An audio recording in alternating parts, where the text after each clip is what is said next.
What's going on, folks? I'm going to make this video for those of you all who may be having a problem with your sub pump in your house. Your sub pump, if you don't know, basically is in a lot of houses in your basement to where sometimes you may get water and stuff that's coming up from underneath your house. When that happens is your sub pump basically pumps that water back out of your house to an outdoor drainage somewhere. You can see on this one right here, you have these two pipes right here and one there, that pretty much dump water into this sub pump right here to kind of pump it out right here. But the problem could be over time, like anything else, your sub pump can stop working.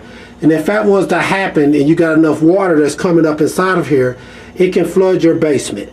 But sometimes the problem can be why your sub pump is not working. It could be not that your sub pump is really broke, it could be something going on with the actual functionality of it. And what I'm going to show you right now is a quick fix to try to get that working. The first thing you would want to do is double check, especially if it hasn't came on in a long time. You want to double check your outlet to make sure your outlet is working correctly by plugging something else inside of an outlet just to be sure, because over time you never know, a fuse could have blew or something like that to where your sub pump is not working. So the first thing you want to do is double check this outlet by plugging something else into it to make sure it's working. And once you've done that, if it still won't work, it could be the sub pump is bad, but also it could be this right here.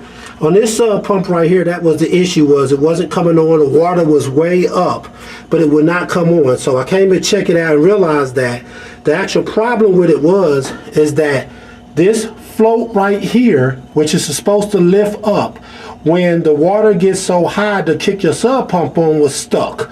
So over time, if it sets for years and it's not coming on, not being used, you see all this orange stuff and all this grime that's on this sub pump. It made that sub pump stick. So therefore, even when the water came up, the float right here wasn't coming up on it. So what you can do is unplug it first and just kind of take your hand and kind of lift up on this float. And sometimes when you do that, what that may do is actually make your sub pump kick back on, because you're unsticking basically the grind that could be holding it to where it's not working correctly. That's what I did on this one right here. You'll see now when I lift it up, it kicks on. See how it's coming on like that? Because that was stuck down there. So all I had to do is, I recommend that when you're doing it, you can go ahead and unplug it also, but kind of lift it up, put it back down basically, just to try to make sure that there's not something that's sticking on it, holding it, the flow from not coming up. But this is just a quick thing that you can do to try to see if you can get your sub pump working. Of course, if it doesn't work and you need to replace it, a lot of times they're pretty simple too. You will have to disconnect your pipes right here pretty much, take this off, and you have to pull your sub pump out to put a new sub pump in. But the first thing I said I would recommend you do is check your outlet to make sure that it's getting power to it.